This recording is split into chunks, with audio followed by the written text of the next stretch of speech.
Voici le récit des aventures de Bernard et Bianca.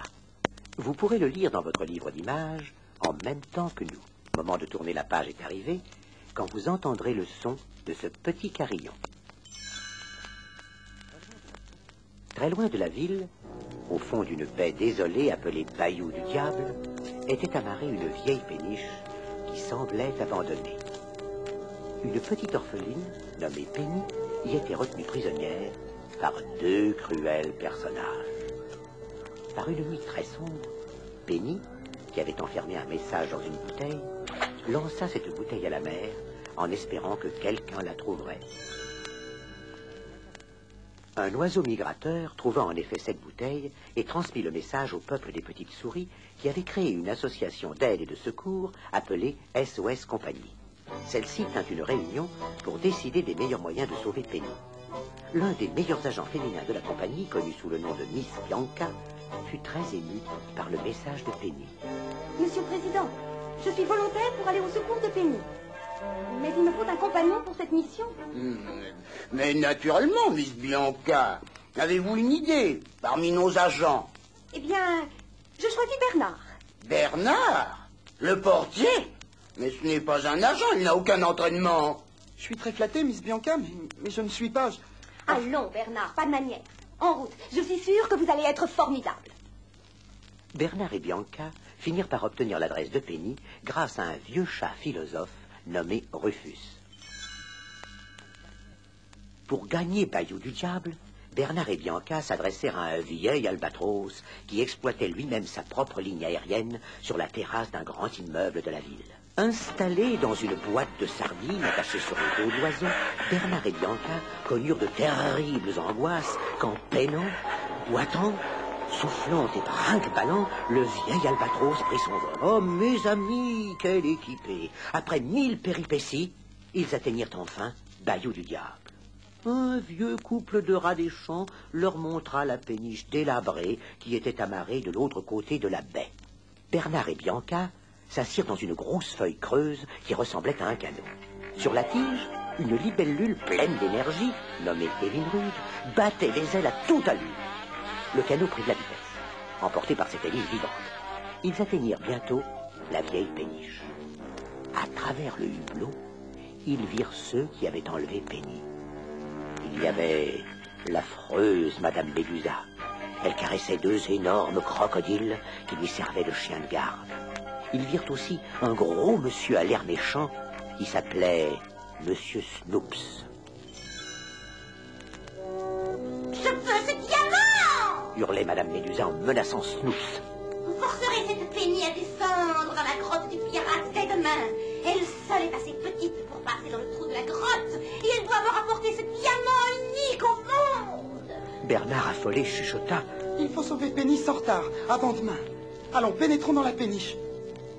Ils commençaient à peine à trottiner sur le plancher quand ils furent repérés par les deux terribles crocodiles. Une poursuite effroyable s'engagea. Bernard et Bianca couraient sous les meubles, grimpaient aux rideaux, filaient sous les coussins. Hélas, les crocodiles les dénichaient partout. Ils finirent par se réfugier dans les tuyaux d'un vieil orgue. Mais là encore, les crocodiles les pourchassaient.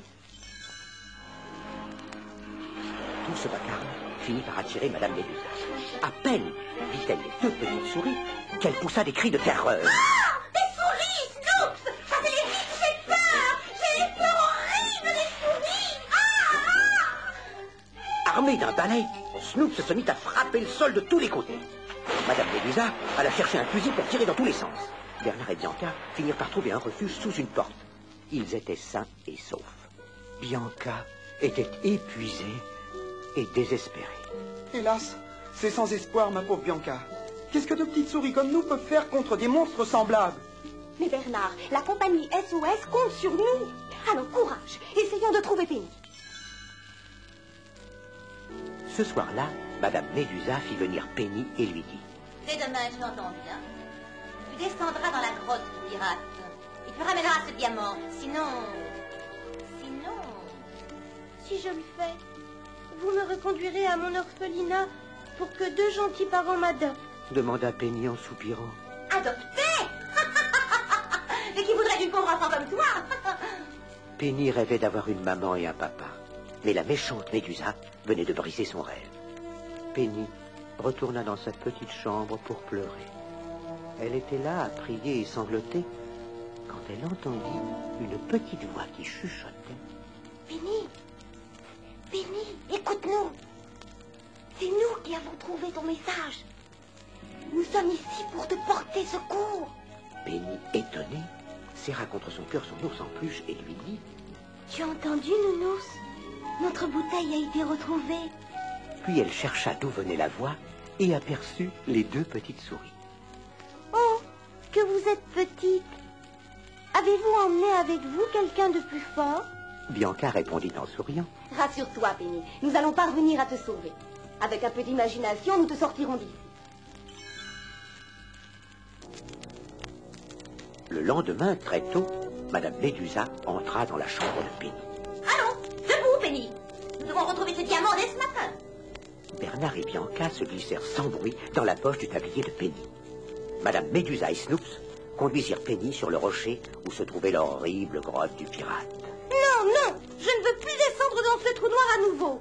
Il se remplit d'eau tout le temps. On n'y voit rien. Je vais me noyer. Je ne veux pas.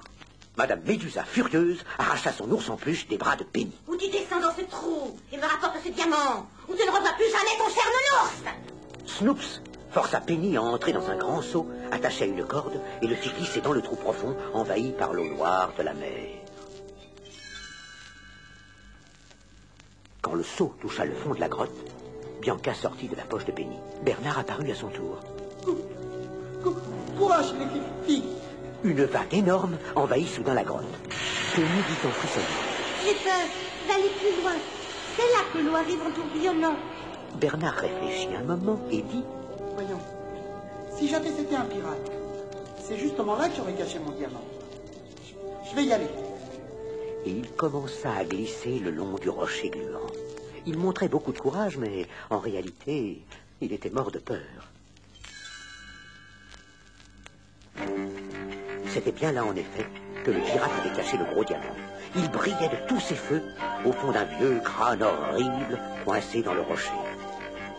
Penny et Bianca rejoignirent Bernard. Penny, armée d'un sabre rouillé qui traînait parmi les épingles, parvint à extraire du crâne le merveilleux diamant. Ils quittèrent le trou au moment même où un énorme tourbillon d'eau noire allait les submerger. Penny fut remontée hors de la grotte avec Bernard et Bianca dans sa poche. L'affreuse Madame Médusa s'empara aussitôt du diamant. Il vaut des millions. Il est à moi maintenant, à moi seule. Snoops protesta. Laissez-moi le voir. Vous aviez pas envie de partager avec moi. Partager? Jamais. Avec personne. Et prompte comme l'éclair, Madame Médusa bondit dans son canot à fusée et regagna la péniche. Penny crut que le moment était venu de s'enfuir. Hélas, l'un des crocodiles la rattrapa aussitôt et la ramena au bout de sa gueule vers l'affreuse péniche. Bernard et Bianca demandèrent à la libellule et Linrude de les reconduire une fois encore auprès de Penny.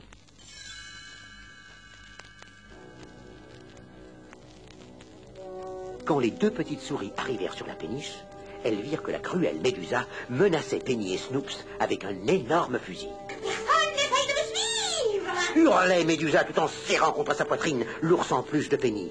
Elle avait en effet caché le gros diamant dans le ventre du petit ours. Marchant à reculons, Médusa s'apprêtait à quitter la péniche. Bianca murmura. Il faut agir vite, Bernard. As-tu une idée? J'en ai une.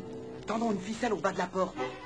Aussitôt dit, aussitôt fait. Médusa se prit les pieds dans la ficelle, tomba à la renverse. Un coup de fusil partit en l'air, elle lâcha le petit ours et Penny eut le temps de le récupérer en un instant. Bianca, Bernard et Penny se précipitèrent vers le canot à fusée de Madame Médusa qui était amarré le long de la péniche. Ils sautèrent à l'intérieur et le canot, conduit par Penny, fonça vers le large. Et c'est ainsi que prirent fin les aventures de la petite Penny. Son histoire fut rapportée par tous les journaux et elle apparut même sur les écrans de la télévision. Quelques jours plus tard, elle était adoptée par de charmants parents. Ainsi, Penny réalisa son rêve. Elle eut une maman et un papa, comme tous les petits-enfants. Bernard et Bianca, de retour à la compagnie SOS, furent fêtés comme des héros par le peuple des souris. Bernard, tu as été merveilleux. Simplement merveilleux. Chuchotait Bianca. Tu es chic, Bianca, de me dire cela. Répondit Bernard en rougissant de plaisir. En tout cas, nous avons tous prouvé une chose. Comme disait le pont La Fontaine, on a souvent besoin d'un plus petit que soi.